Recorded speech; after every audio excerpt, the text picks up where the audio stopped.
Hello, my name is Dejan. In this video, we will cover first 4 responsibilities of the product owner. So let's get started.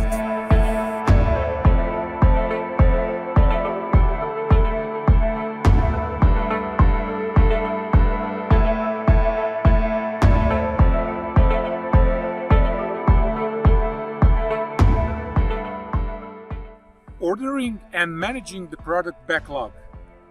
Product owner is responsible for developing product vision, market strategy, customer's experience, and the quality of the product, and so on and so forth.